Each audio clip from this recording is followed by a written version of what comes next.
보통은 스트레스가 많고 생활이 불규칙적인 현대인들에게 혹시 여러분도 팔이나 다리, 등이나 가슴, 배 부위에 소아청소년 비만은 사실 전 세계적으로 이 소아청소년 이 다낭성 난소 증후군이 증상이 굉장히 다양하게 세상에 수없이 많은 병이 있는 것처럼 그 병을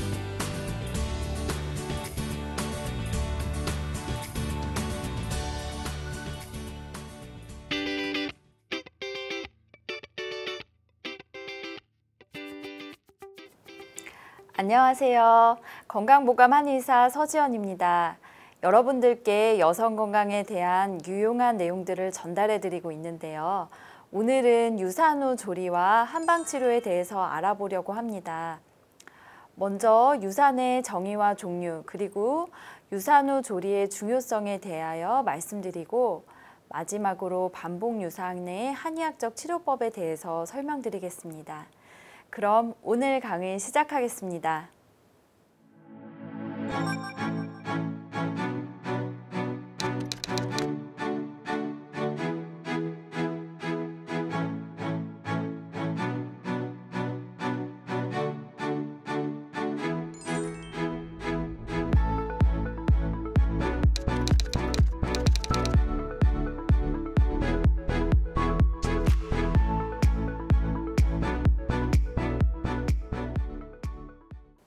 여러분은 유산이라는 이야기를 들으면 무엇이 떠오르시나요? 아마 안타까운 마음, 슬픔이 느껴지시지 않을까 합니다. 유산 후 내원하시는 환자분들을 대할 때마다 떠올리는 일화가 있어서 잠시 소개해 보겠습니다. 어떤 사람이 유명한 작가인 해밍웨이에게 이런 제안을 했다고 합니다. 우리 내기 하나 합시다. 6단어로 사람들을 울릴 수 있으면 당신이 이긴 거요 라고 말했대요. 해밍웨이가 잠깐 생각하다가 이렇게 글을 썼고 내기에서 이겼다고 합니다. 뭐라고 썼냐면요. 영어로 썼는데요. For sale, baby shoes, never worn. 우리말로 하면 한 번도 신지 않은 아이의 신발을 팝니다. 라고 썼다고 합니다. 아이가 태어나기 전에 보통 부모님들은 태어날 아이의 신발을 사놓는데 아이가 그 신발을 신지 못하고 이별하게 되면 그 상실감과 아픔이 얼마나 클까요? 인간에 대한 깊은 이해와 통찰을 가진 대작가의 안목에서 가장 슬픈 정서를 아이를 잃은 아픔으로 보고 위와 같은 구절을 쓴 것처럼 새로운 생명을 상실한 아픔만큼 안타깝고 슬픈 것도 많지 않을 것 같습니다. 유산을 겪은 분들은 육체적으로도 힘들지만 정신적으로도 아플 수 있습니다. 더구나 간절히 아이를 기다리던 분들에게는 마음에 더 큰 상처가 될 수 있는데요. 이 유산 시기를 잘 넘기고 관리해야 여성의 건강도 잘 챙길 수 있고 또 새로운 생명을 잘 맞이하여 출산한 준비도 잘 할 수 있답니다. 이번 시간에는 유산에 대해서 알아보고 한의학에서는 유산과 유산 후 조리 그리고 습관성 유산을 어떻게 보고 관리하고 치료하고 있는지에 대해서 설명해 드리도록 하겠습니다. 먼저 유산의 정의에 대해서 말씀을 드리고자 합니다. 유산은 태아가 생존할 수 있는 단계인 임신 20주 이전에 임신이 종결되는 현상을 말합니다. 그런데 이 유산은 우리가 생각하는 것보다 훨씬 더 높은 비율로 일어나는 현상입니다. 한 연구에 따르면 자연 유산이 전체 임신의 약 20에서 30%에 해당한다는 통계가 있을 정도로 유산은 생각보다 높은 빈도로 발생합니다. 이 중 80% 이상이 처음 임신한 지 3개월 이전에 유산이 발생한다고 하는데요. 즉 대부분의 유산이 주로 임신 초반기에 이루어진다는 것입니다. 아울러 임신 12주 이내에 발생하는 자연 유산의 절반 정도는 태아의 염색체 이상 때문이라고 알려져 있습니다. 이러한 유산은 선천성 기형에 대한 자연적인 선별 현상 때문에 일어나는 것으로 알려져 있습니다. 이러한 유산의 발생 빈도는 연령이 증가할수록 점점 이렇게 높아지는데 40세 이상 여성의 경우 전체 임신의 3분의 1에서 임신 초 유산이 발생한다고도 합니다. 임상적으로 확인된 임신이 아닌 생화학적 임신에서의 유산 비율은 이보다 2배에서 4배 정도 더 높다고 하는데요. 모든 수정된 케이스 중에서 약 30에서 50% 정도는 유산된다는 보고도 있습니다. 하지만 유산이 이토록 흔하다는 이유로 원래 생길 수도 있는 거야 하고 넘어갈 일만도 아닙니다. 유산 후 조리를 잘 하지 못하면 후유증을 앓거나 다음 임신에 영향을 끼칠 수 있습니다. 또한 임신 부의 20에서 25%에서 임신 20주 이전에 출혈이 발생하고 이 중에서 절반 정도는 자연 유산으로 진행한다고 합니다. 따라서 임신 중에 출혈이 나타난다면 유산의 징조일 수 있으니 각별하게 관리하는 것이 필요합니다. 한의학에서도 이러한 절방 유산 상태는 태아를 안정시키고 임신을 유지하기 위하여 임신 유지를 위한 한약을 복약하는 등 적극적인 치료를 하라고 권하고 있습니다. 한편 유산이 연속으로 3회 이상 일어나거나 반복되는 것은 한 번의 유산이 일어나는 것보다는 훨씬 더 낮은 확률로 일어나기 때문에 이러한 경우는 이에 대한 원인 질환이 있는 것은 아닌지 검진이 필요하고 더구나 다음 임신을 준비하고 있다면 별도로 관리하는 것이 필요합니다. 그리고 그러한 관리에는 한방치료가 도움될 수 있는 부분이 있다는 것도 알려드리고 싶습니다. 다음으로 두 번째로는요, 유산의 종류에는 어떤 것들이 있는지 알려드리려고 합니다. 유산을 크게 두 가지로 구분하면 크게 자연유산과 인공유산으로 나뉘어집니다. 1966년에 세계보건기구인 WHO에서 확정된 자연유산의 정의에 의하면 태아가 아직 독자적으로 생존할 수 없는 상태에서 인공적인 방법을 사용하지 않고 모체로부터 분리되는 현상을 자연유산이라고 이야기합니다. 이 자연유산은 유산의 경과와 임상 증상에 따라서 또 여러 가지로 나뉘게 되는데요. 절방유산, 불가피유산, 불완전유산, 완전유산, 계류유산, 반복유산 등으로 나뉩니다. 또 인공유산은 크게 치료적 유산과 선택적 유산 등으로 분류합니다. 그렇다면 이것에 대해서 하나씩 아주 간단히만 살펴보도록 하겠습니다. 절방유산은 임신 20주 이전에 출혈이 나타나는 것으로 20주 이전에 이렇게 출혈이 나타나는 경우의 절반은 실제로 유산을 하게 되는 것으로 이제 통계적으로 나와 있습니다. 과거에는 전체 임신의 20에서 25% 정도로 알려져 있는데 최근에는 30에서 40% 정도로 점점 증가하는 추세입니다. 대부분의 증상은 이제 출혈로 시작되게 되는데 몇 시간 또는 며칠 계속 출혈이 지속되기도 하고 그 다음에 복통도 뒤따르게 됩니다.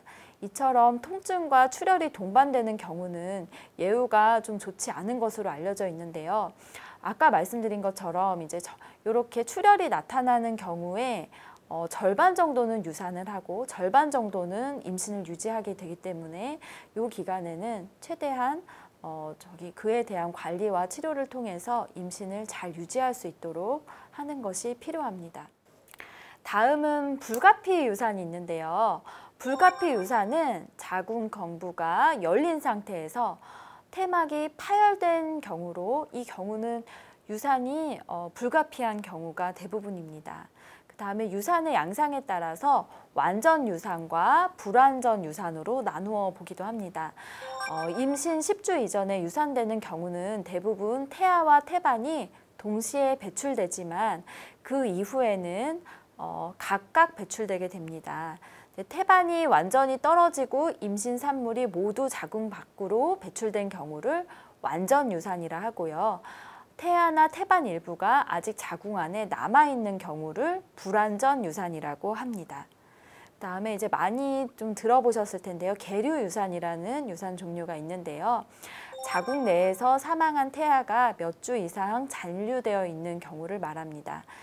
임신 초기에는 정상 임신의 징후를 보이다가 태아 사망 후에는 질출혈이 나타날 수도 있으며 절박 유산과 비슷한 증상을 보일 수도 있습니다. 대부분의 계류 유산은 자연 배출되는데 자연 배출이 잘 안 되는 경우에는 약물적 요법이나 수술적 방법으로 배출을 시킬 수 있습니다. 그 다음 유산의 종류로는 반복 유산이 있는데요. 반복 유산은 습관성 유산이라고도 이야기를 합니다.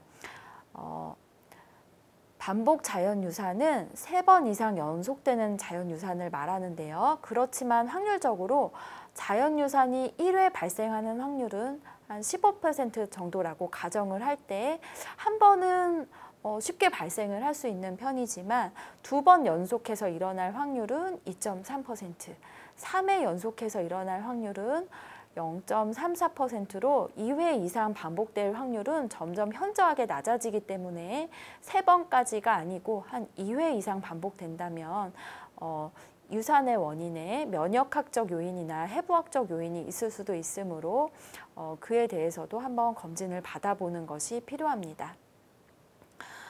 인공유산에는 크게 치료적 유산과 선택적 인공유산이 있습니다.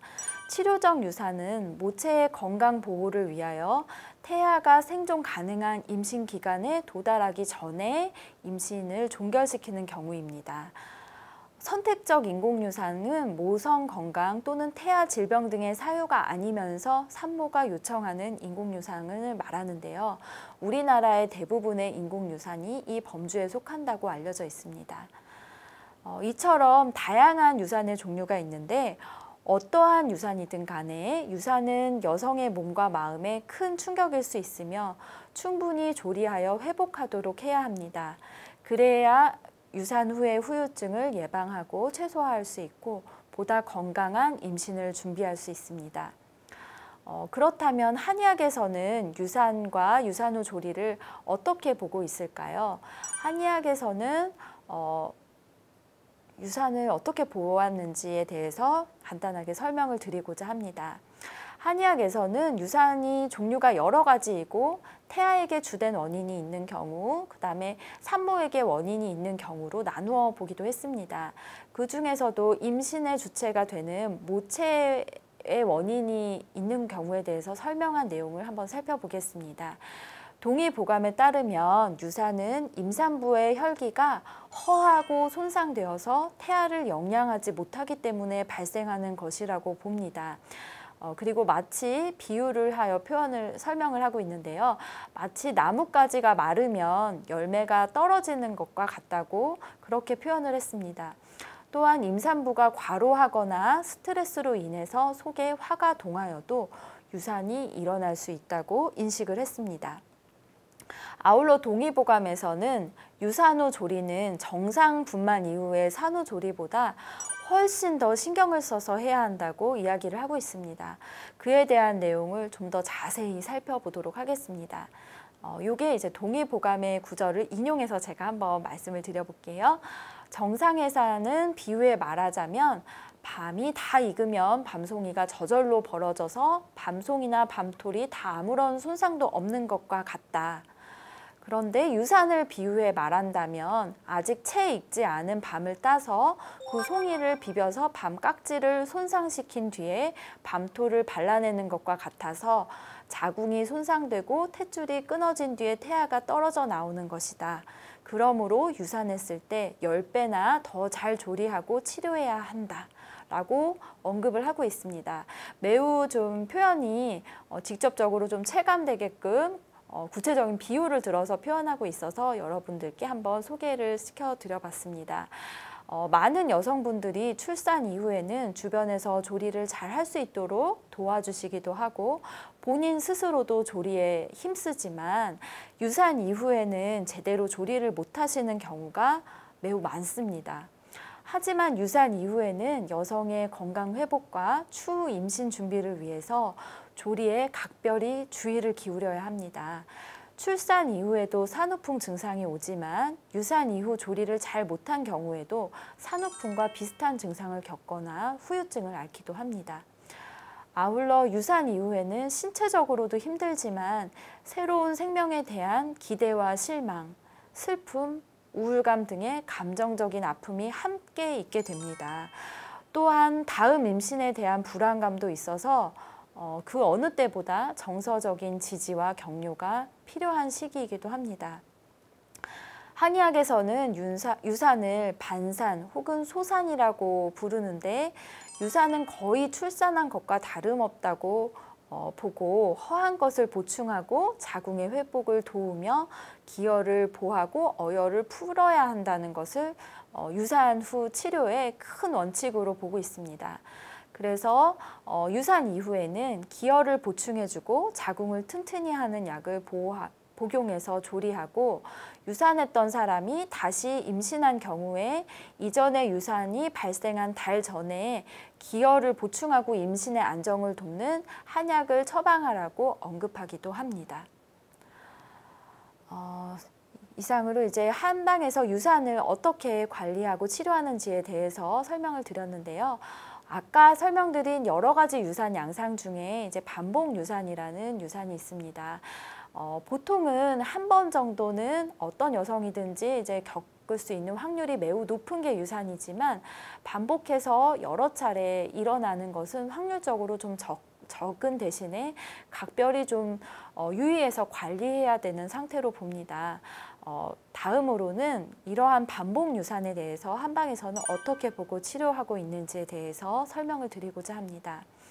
아까에도 이제 설명드린 것처럼 습관성 유산 혹은 반복 유산은 마지막 생리 개시일 이후 20주 이전에 연속 3회 이상 자연 유산되는 경우로 정의를 하는데요. 전체 여성의 0.5에서 3%의 빈도로 발생한다고 보고되고 있습니다. 반복 유산은 크게 두 가지로 나눌 수 있는데 원발성 유산과 속발성 유산으로 나눌 수 있습니다. 원발성 유산은 한 번도 태아가 생존 가능한 시기까지 임신을 유지하지 못해서 성공적인 분만을 한 적이 없는 경우를 말하고요. 속발성 유산은 1회 이상 성공적인 임신을 했는데 그 이후에 3회 이상 유산된 경우로 정의를 합니다. 습관성 유산의 원인은 매우 복잡하고 다양합니다. 그리고 아직 잘 모르는 경우도 많습니다. 크게 면역학적 요인, 해부학적 요인, 염색체 이상, 내분 비정 요인, 남성 요인, 감염 요인 등이 있으며 원인 불명인 경우도 많습니다. 이 반복 유산 부부의 50에서 75%에서는 바로 이 반복 유산의 원인을 알 수 없다고 하는데요. 이런 경우 향후 성공적인 임신 가능성은 산모의 나이와 관련이 많고 연령이 높아짐에 따라서 습관성 유산의 발생 위험이 점차 높아진다고 합니다. 만약 반복 유산하는 부부에게 명확하게 유전자의 문제가 있든 아니면 다른 심각한 원인되는 문제가 있는 경우에는 그 부분에 대한 접근이 필요합니다. 하지만 그렇지 않고 특별한 원인이 없는데 반복해서 유산하는 경우에는 한의학 치료법을 병행하는 것이 좋은 대안이 될 수 있습니다. 반복성 유산의 경우 임신이 잘 안 되는 사람에 비해서는 적어도 수정이 이루어져서 임신이 되어서 착상하는 것까지는 잘 이루어지는데 이제 유지가 잘 안 되는 것인데요. 한의학에서는 이 부분에 포커스를 맞추어서 임신이 잘 유지가 될 수 있도록 자궁 환경을 맞추는 것에 치료에 그 목적을 둡니다.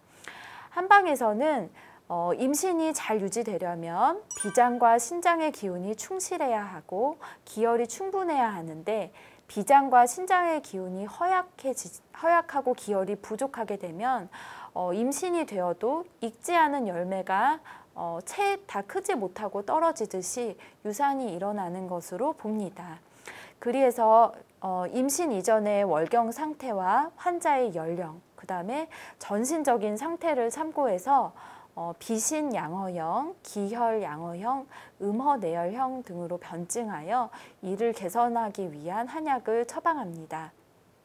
아울러 다음 임신을 준비하기 전까지 이제 침 치료와 뜸 치료를 병행해서 그 몸 상태를 개선하기도 합니다. 이러한 원인 불명의 반복 유산에 대한 한약 치료 효과를 평가한 2016년도에 코크란 리뷰가 있어서 소개를 해드리려고 합니다. 코크란 리뷰 들어보신 적 아마 있을 것 같은데요.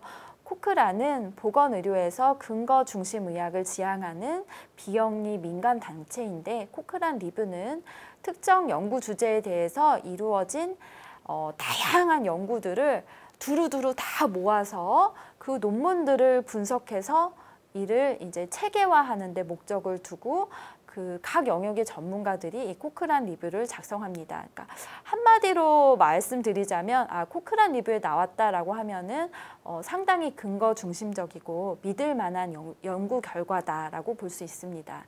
2016년도에 나온 코크란 리뷰에서 반복 유산, 습관성 유산 환자에 대해서 한약 치료를 다룬 논문들을 살펴본 결과 한약과 양약을 병행한 것이 양약을 단독으로 복용한 것에 비해서 더 효과적으로 보인다고 결론을 짓고 있습니다. 그래서 반복 유산 환자를 치료하는 데 있어서 한약과 양약을 병행했더니 양약 하나만 쓴 것보다 임신을 더 잘 유지하고 아이가 성공적으로 잘 태어나더라 라는 결과가 나왔다는 의미입니다. 이와 비슷한 연구로 2010년도에 대한한방부인과 학회지에 실린 논문이 있는데요. 2회 이상 유산 경험이 있는 환자 68레에서 68케이스가 되는 거죠. 임신 전 3개월 정도 한방 치료를 한 다음 85%가 임신을 하고 건강한 출산에 성공했다는 그런 연구 결과도 있습니다. 이처럼 반복 유산에 대한 특별한 원인 되는 질환이 없는 경우에 한방 치료율이 굉장히 양호한 편이기 때문에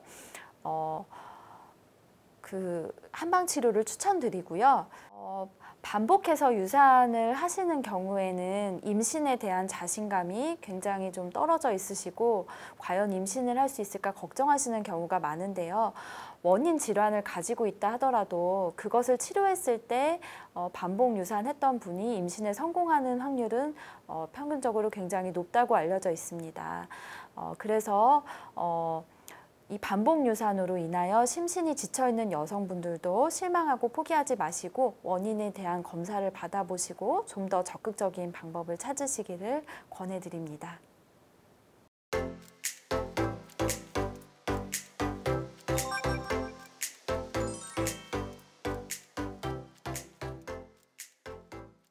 네, 다음은 건강 Q&A 시간입니다.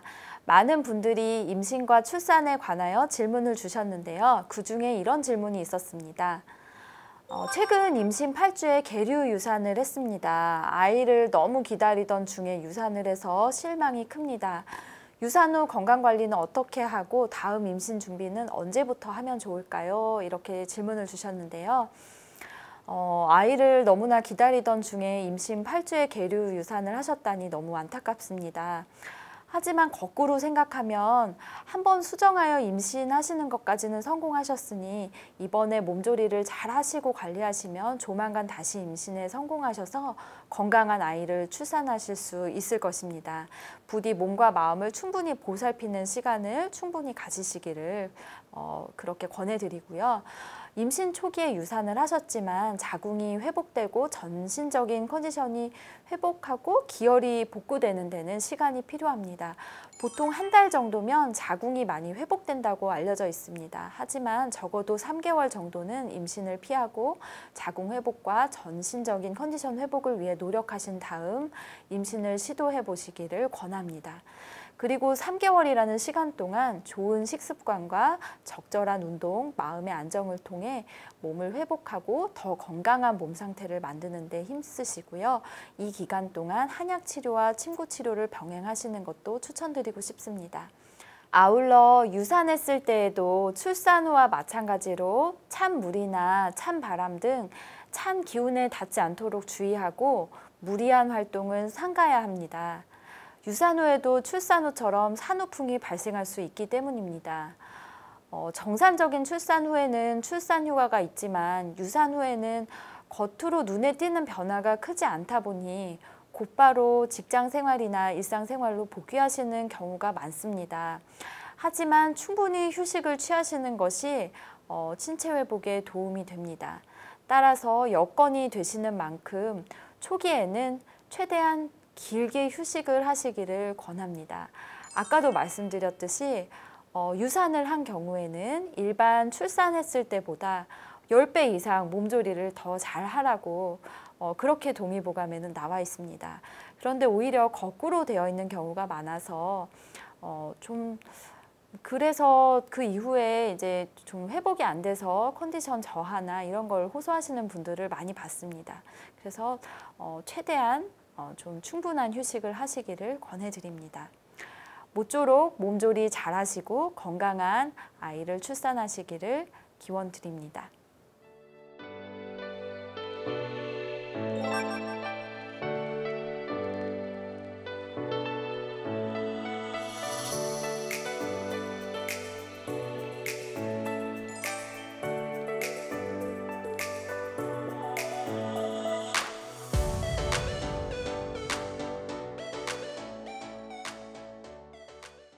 건강보감 이제 마칠 시간입니다.